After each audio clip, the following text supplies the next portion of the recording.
अस्सलाम वालेकुम। Chapter number 2 में इंपॉर्टेंट शॉर्ट क्वेश्चन को डिस्कस कर रहे हैं। प्रीवियस लेक्चर में एक पार्ट बना चुके हैं जिसमें हमने दो टेक्निक को डिस्कस किया था, एक था फिल्ट्रेशन और एक था सब्लिमेशन। आज के इस लेक्चर में हम क्रिस्टलाइजेशन टेक्निक को डिस्कस करेंगे। क्रिस्टलाइजेशन टेक्निक में अगर देखा जाए तो हमारे पास 10 शॉर्ट क्वेश्चन पूछे जा चुके हैं और ये 10 शॉर्ट क्वेश्चन किस तरह पूछे जाते हैं, इनका आंसर क्या लिखना होता है, ये सारी की सारी चीज़ हम यहाँ पे डिस्कस करेंगे। तो स्टार्ट करते हैं हमारे पास चैप्टर नंबर 2 क्रिस्टलाइजेशन टेक्निक को। पहले हम पूरी की पूरी क्रिस्टलाइजेशन टेक्निक एक ओवरव्यू लेंगे, इस टेक्निक में किया क्या जाता है, फिर हम साथ ही जितने भी शॉर्ट क्वेश्चन हैं वो सारे के सारे शॉर्ट क्वेश्चन को डिस्कस करेंगे। तो स्टार्ट करते हैं हमारे पास क्रिस्टलाइजेशन टेक्निक में। मैं यहाँ पे एक सिंपल सी एग्जांपल जो कि आप घरों में भी कर सकते हैं, चीनी की क्रिस्टलाइजेशन करेंगे। आपने क्या करना है, सबसे पहले चीनी लेनी है, इसको क्रिस्टलाइजेशन टेक्निक से आपने प्योरीफाई करना है। शुगर ले ली, ये मेरे पास शुगर आ गई, मैंने यहाँ पे चीनी ले ली। आपने सबसे पहले एक सॉल्वेंट चूज करना होता है। Choice of a solvent is the first step. आप सॉल्वेंट चूज करोगे, मैंने यहाँ पे पानी को चूज कर लिया। चीनी के लिए आप पानी को चूज कर सकते हैं एज अ सॉल्वेंट, सही है। अब आपने इस शुगर को इसके अंदर डाला है, डालने के बाद आपने इसको करना है गर्म। गर्म करने के बाद आपने इसका बनाना है सैचुरेटेड सॉल्यूशन। क्या बनाना है? Saturated solution. क्या बनाओगे इसका? Saturated solution.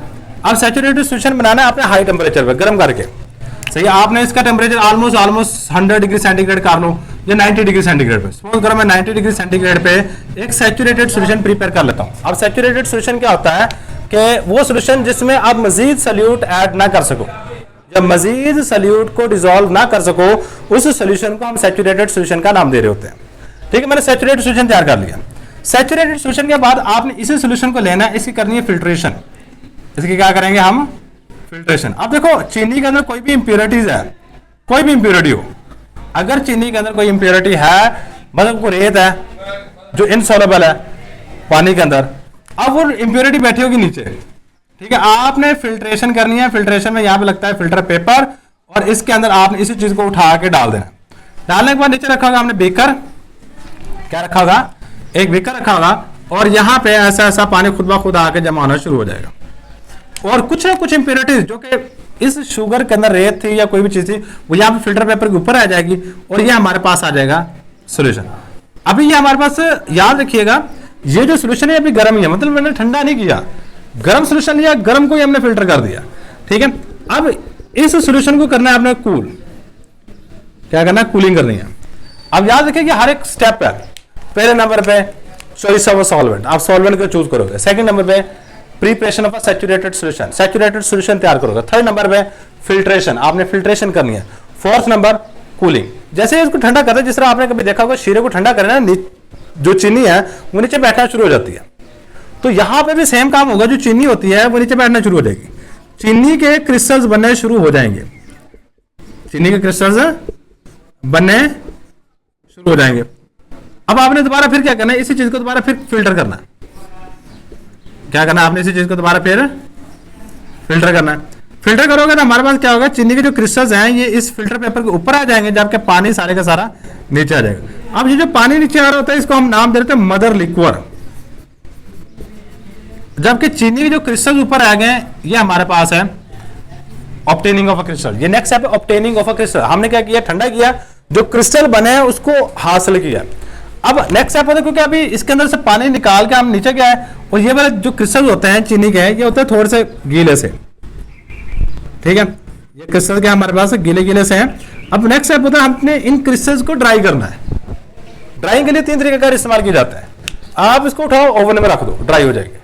Second, filter paper. जिस तरह एक पेपर होता है, किसी कोई जगह गीली हो रहा है, उसके ऊपर रखो, जो पेपर है वो पानी को जज़ब कर लेता है। सेम काम यहाँ पे कर सकते हैं, फिल्टर पेपर का इस्तेमाल करके आप ड्राई कर सकते हो। लास्ट वाला सबसे बेस्ट मेथड वैक्यूम डेसिकेटर का इस्तेमाल करके भी इनको ड्राई किया जा सकता है। वैक्यूम डेसिकेटर क्या, वहीं पे जाकर डिस्कस करेंगे। मतलब आपने नेक्स्ट स्टेप क्या करना है? ड्राई।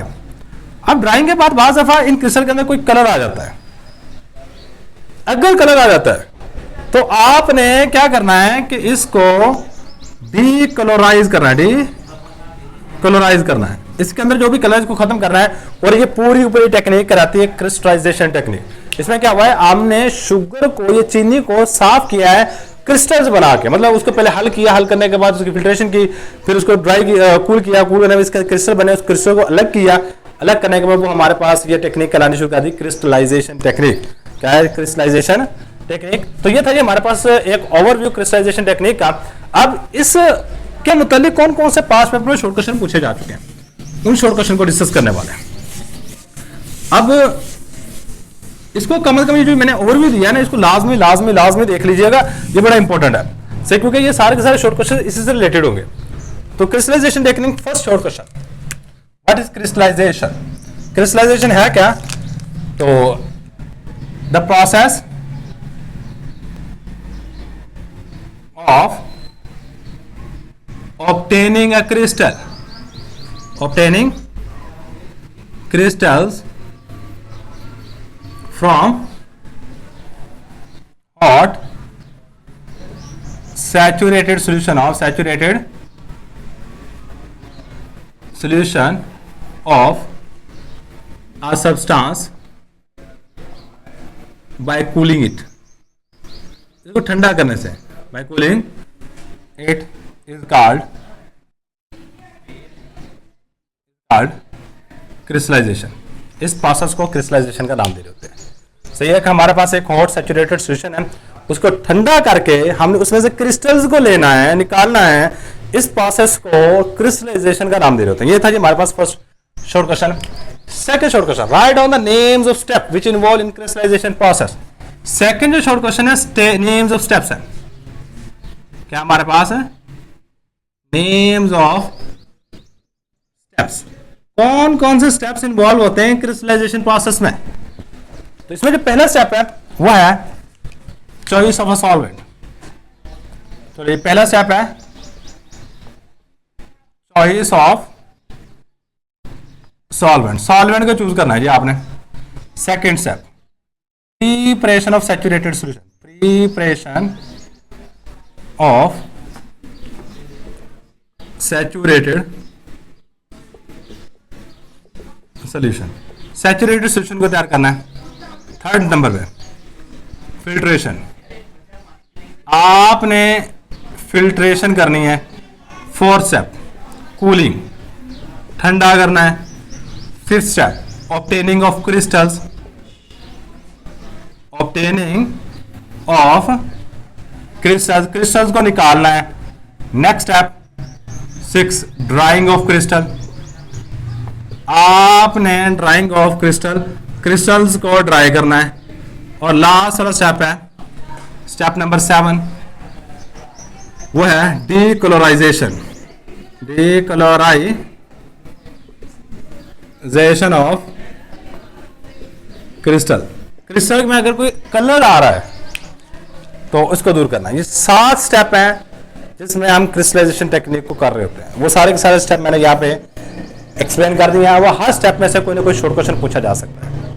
अब मैं ना एक चीज काम करूंगा, शॉर्ट क्वेश्चन नंबर 8 पहले करूंगा, क्यों, how saturated solution is prepared in crystallisation process. चलो इसको बाद में कर लेते हैं, पहले जो ऊपर है उसको करते हैं।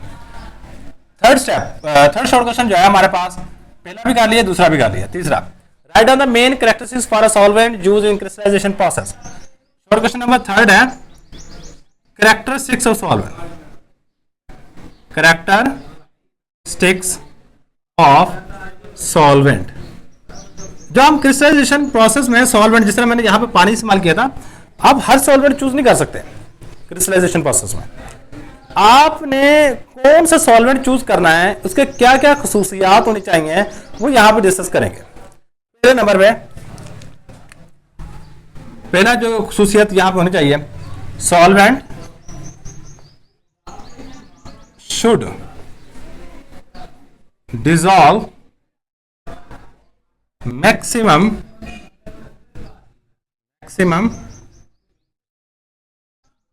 amount of solute at high temperature and minimum amount of solute at low temperature। आपने ऐसा सॉल्वेंट चूज करना है जिसमें ये खासियत हो, जिस सबसे मोस्ट इंपॉर्टेंट खासियत अगर ये नहीं है तो आप सॉल्वेंट चूज नहीं कर सकते। मसला आपने दो तरह के टेम्परेचर करने हैं, एक हाई टेम्परेचर एक लो टेम्परेचर। अगर मैं सपोज कर लो चीनी हल कर रहे हैं हाई टेम्परेचर में, हाई टेम्परेचर में अगर 100 ग्राम चीनी हल हो रही है तो लो टेम्परेचर में शायद 2 या 3 ग्राम चीनी हल होना चाहिए। मतलब हाई टेम्परेचर पे वो सल्यूट ज्यादा हल करें, लो टेम्परेचर पे कम हल करें। अगर इस तरह कैरेक्टरिस्टिक्स नहीं होगा, जब हम ठंडा करेंगे तो वो सल्यूट जो होगा पानी में हाल ही रहेगा, ये सॉल्वेंट में हाल ही रहेगा, ये क्रिस्टल तो बनेंगे नहीं। ठीक है, तो ये पहली खासियत है। सेकंड नंबर पे solvent should be easily available, easily available, आसानी से वो सॉल्वेंट मिल भी जाना चाहिए। इट शुड बी, और ये होना चाहिए, it should be non toxic, ये जहरीला नहीं होना चाहिए। सही है। फोर्थ कैरेक्टरिस्टिक्स है it should be cheap, it should be cheap, इसको सस्ता होना चाहिए। फिफ्थ नंबर में जो इंप्योरिटीज है ना, क्योंकि हमने उस क्रिस्टल में से या कोई भी जो सल्यूट हमने लिया उसमें इंप्योरिटी को निकालना है, वो इंप्योरिटी उसके अंदर हल ना हो, अगर हल हो जाए दोबारा क्रिस्टल ना बने। सही है। द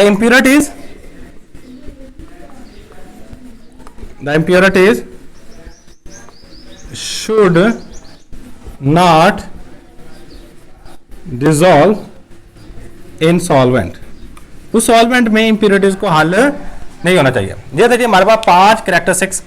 सही है। कम से कम 4 आप पेपर में लिख दोगे तो आपको 2 नंबर मिल जाएंगे। ठीक है, तो ये चांदे खसूसियात आपके उस सॉल्वेंट के अंदर होनी चाहिए जो आप यूज कर रहे हो।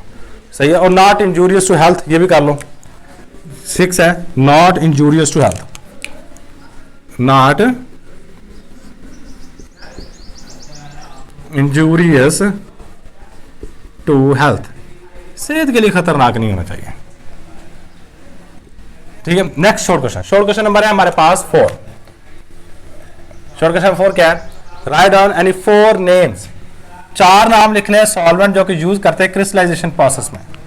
Names of solvent use in crystallisation process, names of solvent used in crystallisation process. वो कौन कौन से सॉल्वेंट जो क्रिस्टलाइजेशन के अमल में इस्तेमाल कर सकते हैं? कोई से 4 के नाम लिखने हैं। पहला solvent water, second ethanol, third ether, fourth number पे हम जो सॉल्वेंट यूज कर सकते हैं वो है acetic acid, acetic acid. Fifth number पे देखिए इथाइल अल्कोहल की बात की जाए तो अल्कोहल 2 तरह के होते हैं, एक इथाइल अल्कोहल होता है, एक मीथाइल अल्कोहल होता है। अब दोनों के दोनों अल्कोहल का इस्तेमाल कर सकते हैं क्रिस्टलाइजेशन प्रोसेस में।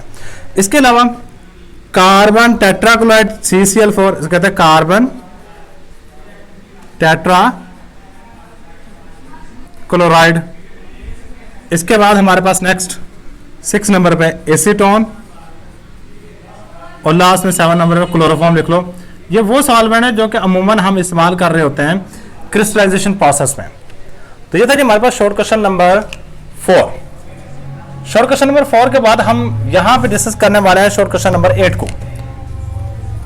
शॉर्ट क्वेश्चन नंबर 8 थोड़ी तरतीब में चेंज कर रहा हूं क्योंकि इससे एक तरतीब जिस तरह हमने यहां पे एक तरतीब के साथ समझा है ना, वो तरतीब सेम रहेगी। शॉर्ट क्वेश्चन नंबर 8 है हमारे पास नेक्स्ट। शॉर्ट क्वेश्चन नंबर 8 क्या है? How saturated solution is prepared in crystallisation process. तो हेडिंग आएगी preparation of a saturated solution, preparation of saturated solution. Saturated solution को तैयार करने का तरीकाकार यह है कि आपने सबसे पहले जो भी सॉल्यूट लिया है उसको, मैं सपोज करो मैंने चीनी ली है, पहले आपने चीनी डालनी है, पानी नहीं डालना। सही सॉल्वेंट सपोज करो मैंने पानी चूज कर लिया और जो सब्सटेंस है वो मेरे पास चीनी है, आपने सबसे पहले यहां पे शुगर डालनी है। कौन सी डालोगे? शुगर। और इसमें स्मॉल अमाउंट में पानी डालोगे, यानी सॉल्वेंट डालोगे, और फिर आप इसको करोगे गर्म। गर्म करने के बाद अगर हल नहीं हो रहा तब फिर थोड़ा सा और सॉल्वेंट डालोगे, फिर नहीं हल हो रहा फिर थोड़ा सा और सॉल्वेंट डालोगे। एक वक्त आएगा सैचुरेटेड सॉल्यूशन तैयार हो जाएगा। यह है तरीकाकार सैचुरेटेड सॉल्यूशन को तैयार करने का। क्या तरीकाकार है जी हमारे पास कि आपने टेक द सब्सटेंस, आपने उस शय को ले लेना है in beaker and add small amount of water, small amount of solvent in it, solvent in it and heat it, और आपने इसके बाद गर्म देने से करना, heat it. Now add further solvent, अब आपने मजीद सॉल्वेंट को ऐड करना है। Now add further solvent and shake it, और इसको हिलाते रहना है एंड प्रिपेयर, और आपने तैयार कर लेना प्रिपेयर सैचुरेटेड सॉल्यूशन, और आप सैचुरेटेड सॉल्यूशन को तैयार कर लोगे। Saturated solution, saturated solution. ये वाला जो शॉर्ट क्वेश्चन है ये बहुत ज्यादा इंपॉर्टेंट नहीं है, ये कम इंपॉर्टेंट है, ठीक है। इतना लिख दोगे बहुत है कि आपने सबसे पहले उस शय को लेना है, उसमें थोड़ी सी मिकदार में पानी मिला लोगे, सॉल्वेंट मिला लोगे, और उसके बाद आप उसको गर्म करोगे। गर्म करने के बाद हमारे पास सैचुरेटेड सॉल्यूशन प्रिपेयर हो जाएगा। क्या हो जाएगा हमारे पास? सैचुरेटेड सॉल्यूशन प्रिपेयर हो जाएगा। तो ये था जी हमारे पास शॉर्ट क्वेश्चन नंबर 8। बात कर लेते हैं शॉर्ट क्वेश्चन नंबर 5 की। नेक्स्ट जो शॉर्ट क्वेश्चन है, शॉर्ट क्वेश्चन नंबर 5 को डिस्कस करेंगे। इसका जल्दी से एक स्क्रीनशॉट ले लो, तो हम इससे ऑनवर्ड चलते हैं। तो क्रिस्टलाइजेशन प्रोसेस में हमारे पास नेक्स्ट शॉर्ट क्वेश्चन नंबर 5 को डिस्कस करने वाले हैं। और ये वाला शॉर्ट क्वेश्चन नंबर 5 हो गया, 6 हो गया, 7 हो गया। ये वाले जो शॉर्ट क्वेश्चन है ये सारे के सारे आपस में इंटररिलेटेड है। काफी हद तक ये सारे के सारे शॉर्ट क्वेश्चन क्या है, एक दूसरे के साथ इंटररिलेटेड है, ये एक दूसरे के साथ मिलते जुलते हैं। सो स्टार्ट करते हैं हमारे पास short question number 5। Short question number 5 है, explain any two method for drying of a crystal.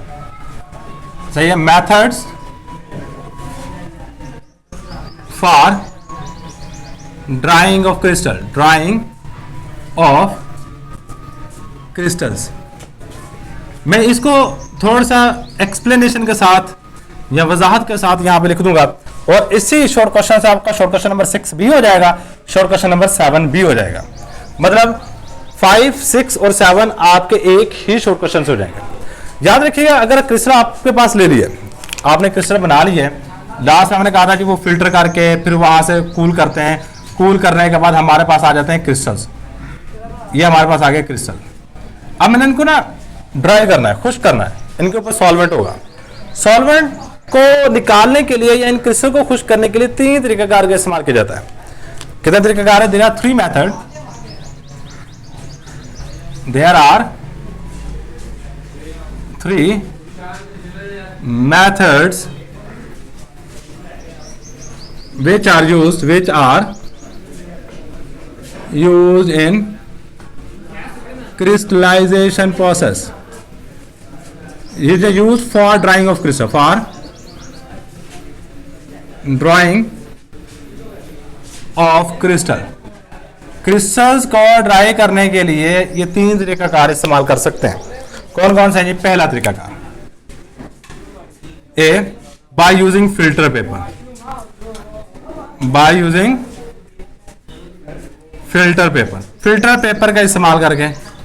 Second, by using vacuum pump, sorry, by using oven, oven का इस्तेमाल कर, by using oven।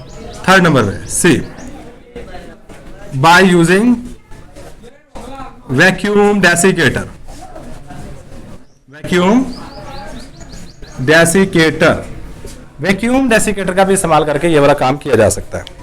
Vacuum desiccator का भी इस्तेमाल करके ये वाला काम हम कर सकते हैं। तो हम बारी बारी सबको डिस्कस करेंगे। बेसिकली हमने इन दो को ज्यादा डिस्कस करना है। पहले नंबर पे बाय यूजिंग फिल्टर पेपर, पहले क्या है हमारे पास? By using filter paper. इसमें क्या होता है कि हमने ना फिल्टर पेपर लेना है। फिल्टर पेपर जिस तरह पेज होता है ना, सेम इस तरह का होता है। आपने फिल्टर पेपर का एक पेज ले लिया, आपने इन क्रिस्टल को इसके ऊपर रखना है, इन क्रिस्टल को इसके ऊपर रखना है, और इसके ऊपर एक और फिल्टर पेपर दे देना है। आपने इसको थोड़ा सा प्रेस करना है। जो पानी होगा, जो सॉल्वेंट होगा, ये इसके अंदर चला जाएगा। पानी या सॉल्वेंट कहाँ में चला जाएगा? इसके अंदर चला जाएगा। जो पेपर है या फिल्टर पेपर है, ये इसको जज़ब कर लेगा, ये इसको क्या कर लेगा, जज़ब कर लेगा। तो यही बात हम यहां पे लिखेंगे, the crystals are placed in several layer of filter paper. हम several layer of filter paper में क्रिस्टल को रखते हैं, क्रिस्टल्स को रखते हैं। Filter paper next, it absorb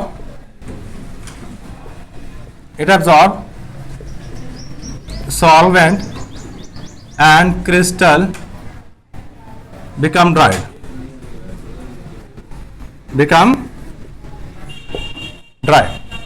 और क्रिस्टल हमारे पास ड्राई होने के। इसका एक डिसएडवांटेज है, एक नहीं बल्कि दो डिसएडवांटेज है। डिसएडवांटेजेस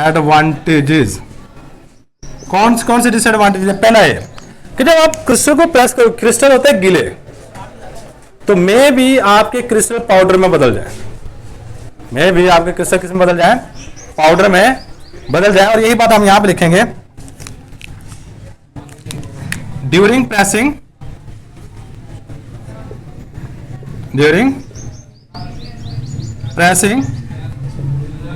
द क्रिस्टल्स में converted into powder, second number में the fibers of paper may contaminate the crystals। देखो जब पेपर गीला हो जाता है ना, उसके रेशे टूटने शुरू हो जाते हैं, टूटने शुरू हो जाते हैं। और जो रेशे होंगे वो इन जो फाइबर्स हैं या क्रिस्टल्स हैं, ये इनके अंदर जाके इनको कंटेमिनेट कर देते हैं, खराब कर देते हैं, इनको क्या कर देते हैं, खराब कर देते हैं। ये दो रीजन है जिसकी वजह से फिल्टर पेपर वाला तरीकाकार ज्यादा प्रीफर नहीं किया जा सकता। और सेकंड जो तरीकाकार है वो है बाय यूजिंग ओवन। आपने क्रिस्टल को ओवन में रख के 100 डिग्री सेंटीग्रेड पर गर्म कर देना है, सही है। क्या करना है, place the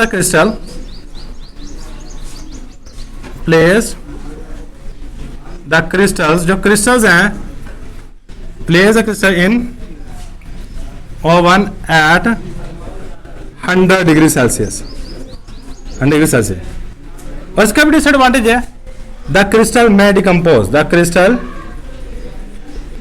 crystals may decomposed.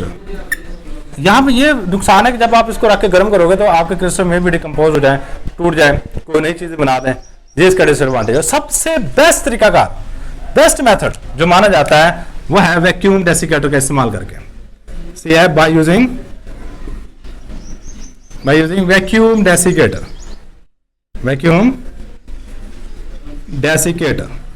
हाँ, वैक्यूम डेसिकेटर का इस्तेमाल कर लो। अब वैक्यूम डेसिकेटर होता क्या है, इसमें ड्राइंग एजेंट कौन कौन से इस्तेमाल किए जाते हैं? इसमें होता ही है कि आपके पास इस तरह के, जिस तरह हॉट पॉट होता है ना घरों में, ये ऑलमोस्ट वैसा होता है, ये हॉट पॉट की तरह का होता है, इस तरह का, ठीक है। इसके ऊपर एक ढक्कन होता है। अब आपने करना क्या, इसके अंदर नीचे रखा होता है हमने एक ड्राइंग एजेंट, सही है। ये हमारे पास एक ऐसी शय है, ये है ड्राइंग एजेंट। ड्राइंग एजेंट क्यों कहते हैं, क्योंकि ये पानी को जज़ब कर सकता है, नमी को जज़ब कर सकता है, सही है। थोड़ी बहुत भी नमी अगर क्रिस्टल के अंदर होगी, इनको जज़ब कर लेगा, इसे हमको इसको ड्राइंग एजेंट कहते हैं। आपने क्रिस्टल वाली प्लेट उठानी है डायरेक्ट और इसके अंदर ला कर रख देनी है। ये है हमारे पास क्रिस्टल को ड्राई करना है और ऊपर से आपने इसको कर देना है बंद। अब होगा क्या कि क्रिस्टल की जो नमी होगी, ये बाहर जो ड्राइंग एजेंट है ये इनको जज़ब करना शुरू कर देगा। ये वाला प्रोसेस इतनी स्पीड अप नहीं होता, इस अमल को होने के लिए बाज़ दफ़ा एक दिन, दो दिन, तीन दिन भी लग जाते हैं। मतलब ये बड़ा स्लो प्रोसेस है, लेकिन ये उनकी निस्बत ज़्यादा इफेक्टिव है। इसमें आपके क्रिस्टल डिकम्पोज नहीं होते, ना टूटते हैं, ना कंटेमिनेट होते हैं, प्योर क्रिस्टल हमारे पास हासिल हो रहे हैं, सही है। इसमें क्या जी, the best method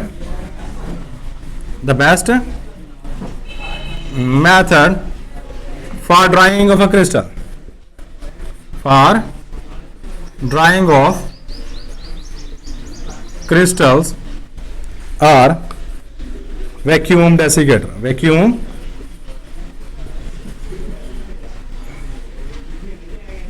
desiccator. Vacuum desiccator है जी। अब वैक्यूम डेसिकेटर में क्या होता है? A drying agent is used. A drying agent absorb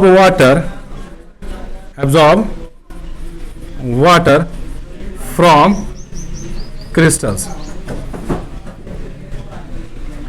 The crystals spread. हम सबसे पहले क्या कहते हैं? Crystal spread over petri dish. Petri dish होती है इस तरह की शीशे की बनी होती है। आपने सबसे पहले क्रिस्टल को लेकर उसको स्प्रेड करना, फैला देना है, spread over petri dish and placed inside vacuum desiccator. और वैक्यूम डेसिकेटर के अंदर रख देना है। ठीक हो गया।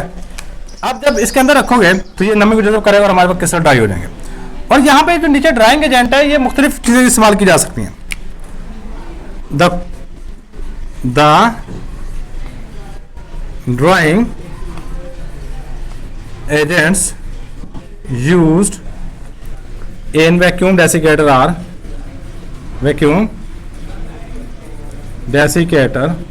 आर पहले नंबर पे कैल्शियम क्लोराइड है, सेकंड है P2O5 है, फास्फोरस पेंटाऑक्साइड कहते हैं, फास्फोरस पेंटाऑक्साइड। इसके अलावा सिलिका भी है, ये सिलिका। ये तीन तरह की चीजें, ये सॉलिड होती हैं, ये नमी को जज़ब कर सकते हैं। सही, phosphorus pentoxide, calcium chloride and silica. ठीक हो गया। तो अब शोर क्वेश्चन नंबर 6 की बात कर लेते हैं। शोर क्वेश्चन नंबर 6 क्या हमारे पास कि how crystals are dried by using filter paper give its two disadvantages.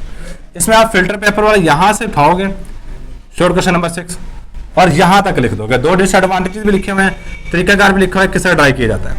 ठीक है कि जो क्रिस्टल्स हैं ये फिल्टर पेपर से कैसे ड्राई करते हैं, इसके दो डिसएडवांटेजेस, दो नुकसान बताने। शोर क्वेश्चन नंबर 7 है हमारे पास, how crystals are dried by using vacuum desiccator. या फिर इसका सवाल इस तरह पूछा जा सकता है, right down the best method for drying of crystal. सबसे बेहतरीन तरीकाकार क्या है अगर हम क्रिस्टल को ड्राई करना चाहते हैं? तो याद रखिएगा सबसे बेहतरीन तरीकाकार वैक्यूम डेसिकेटर ही है। सही है, यहां से स्टार्ट करोगे और इसको आप यहां तक लिखोगे। अगर डायग्राम बना सकते हो साइड में डायग्राम भी बना दीजिएगा, सबसे बेहतरीन काम रहेगा अगर आप यहां पे डायग्राम को बना देते हो। सही है। अब इसके बाद नेक्स्ट हमारे पास शॉर्ट क्वेश्चन नंबर है 9। अब हमारे पास लास्ट में क्या किया जी, क्रिस्टल बना लिए। क्रिस्टल बनाने के बाद बाज दफा यहाँ पे कलर्ड आ जाते हैं, मतलब चीनी का आपने क्रिस्टल बनाया, लास्ट में चीनी होनी चाहिए व्हाइट रंग नहीं आता, उसमें कोई कलर आना शुरू हो जाता है, थोड़ा येलो कलर आना शुरू हो गया। आप कहते हैं वो जो कलर चीनी के अंदर आ रहा है उसको कैसे रिमूव करें, यही सवाल है नेक्स्ट शोर क्वेश्चन नंबर 9। यहां तक इसका जल्दी से स्क्रीनशॉट ले लो। शोर क्वेश्चन नंबर 9 और 10 हम यहां पे डिस्कस कर लेते हैं।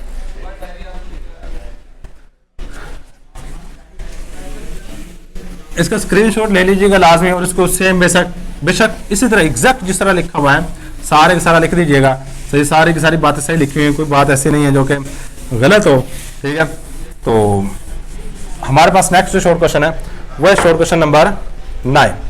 कलर्ड इंप्योरिटीज को किस तरह रिमूव किया जा सकता है? लास्ट स्टेप होता है क्रिस्टलाइजेशन प्रोसेस में। सही है, कुछ short question number 9, decolourization of undesire colour. जो उसमें अनडिजायर कलर होते हैं क्रिस्टल्स के अंदर, उसको हम किस तरह खत्म कर सकते हैं, इस चीज को हम यहाँ पे डिस्कस करने वाले हैं। तो आपने सबसे पहले क्या काम करना होता है, वो जो क्रिस्टल्स बनाया ना जिसके अंदर रंग आ रहा है, आपने एक सॉल्वेंट लेना है, सूटेबल सॉल्वेंट। आपने उस क्रिस्टल को दोबारा फिर उस सॉल्वेंट के अंदर हल कर देना है। हल करने के बाद इसमें एक चीज है, याद रखिएगा, एनिमल चारकोल। ये एनिमल चारकोल क्या होती है, हड्डियों को जला के ना जानवरों की, उससे जो कोयला बनता है उस कोयले को एनिमल चारकोल कहते हैं। उसको क्या कहते हैं, उसका पाउडर लेना है एनिमल चारकोल का। मतलब जो कोयला बना उसको पाउडर फॉर्म में कन्वर्ट करना है और लेके इसके अंदर डाल देना है। और एनिमल चारकोल की सबसे खास बात यह है कि ये एब्जॉर्ब कलर्ड इंप्योरिटीज, जो भी कलर्ड इंप्योरिटीज होंगी उनको जज़ब कर लेता है, और जो भी कलर्ड इंप्योरिटीज होंगी जब जज़ब कर लेगा तो उसमें जो भी रंग आ रहा है वो सारे के सारा रंग खत्म हो जाएगा। ठीक है, और हमारे पास बिल्कुल प्योर क्रिस्टल्स बन रहे हैं। ठीक है, तो अब हमारे पास यही बात हमने यहां पर लिखनी है, take the crystals and dissolve these crystals in a suitable solvent and add, और आपने क्या दाखिल कर देना, add animal चारकोल, और आपने इसमें एनिमल चारकोल को ऐड कर देना। एनिमल चारकोल जो होती है ना, animal charcoal has ability to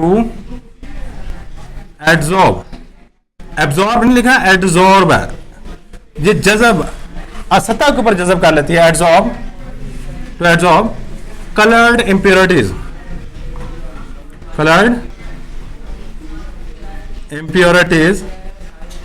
of the crystals के कलर्ड इंप्योरिटीज को जज़ब कर लेगा animal charcoal. By this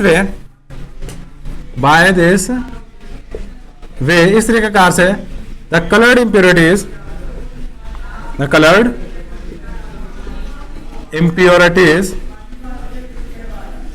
can be removed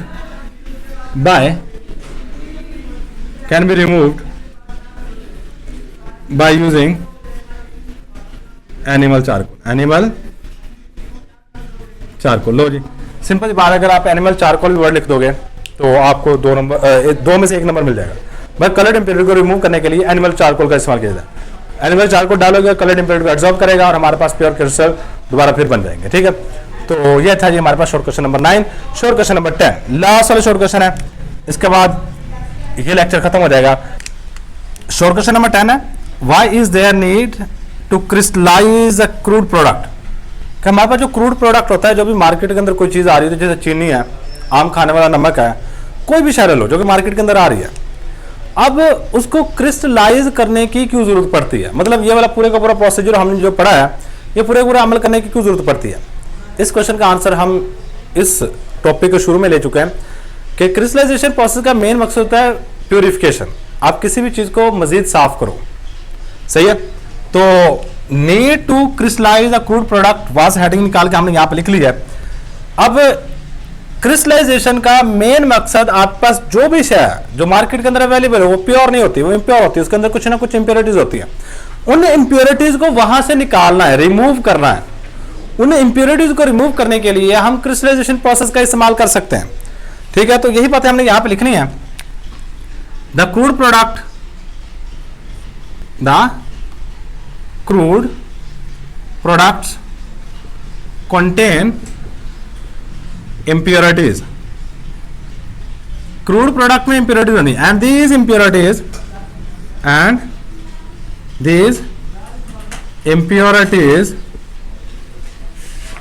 may affect the result and calculation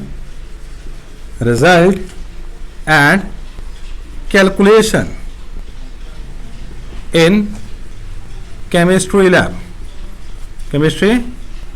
lab. So इसीलिए हमने we required, हमें जरूरत पड़ती है, we required pure substance to carry out करने के लिए, to carry out the reaction, किसी भी रिएक्शन को करने के लिए हमें प्योर सब्सटेंस की जरूरत पड़ती है। किसकी जरूरत पड़ती है? प्योर सब्सटेंस की जरूरत पड़ती है। So the crude product is purify by using crystallization process, इसलिए हम क्रिस्टलाइजेशन प्रोसेस का इस्तेमाल करके क्रूड प्रोडक्ट को प्योरीफाई करते हैं। दैट्स वाई इसी वजह से there is a need to crystallise a crude product, ये लाइन उठा के आपने यहाँ पे लिख देनी है। तो ये था जी हमारे पास 10 इंपॉर्टेंट शॉर्ट क्वेश्चन जो कि पास्ट पेपर में बहुत दफा पूछे जा चुके हैं क्रिस्टलाइजेशन टेक्निक के अंदर। इन शॉर्ट क्वेश्चन को लाजमी देख लीजिएगा। इंशाल्लाह नेक्स्ट लेक्चर में हम 10 शॉर्ट क्वेश्चन और डिस्कस करेंगे, कोशिश करेंगे नेक्स्ट लेक्चर में 3 पार्ट बने इस चैप्टर के, और इनका टोटल ड्यूरेशन चेक करोगे 3 चैप्टरों की 2.5 घंटे बनेगी। मतलब 2.5 घंटे के अंदर आपका पूरे के पूरे चैप्टर के शॉर्ट क्वेश्चन अगर हो रहे हैं तो सबसे बेहतरीन बात है। मैं कहता हूं एक दफा आप शुरू से लगा के लास्ट तक देख लो तो आपको ये शॉर्ट क्वेश्चन समझ आ जाएंगे। इनको नोट डाउन कर लो, 2-3 दफा आप रिवाइज करो, 1-2 दफा खुद लिख के चेक कर लो, और ये शॉर्ट क्वेश्चन आपके प्रिपेयर हो जाएंगे। ठीक है, तो ये था जी हमारे पास आज का लेक्चर। Thanks for watching. अल्लाह हाफिज़।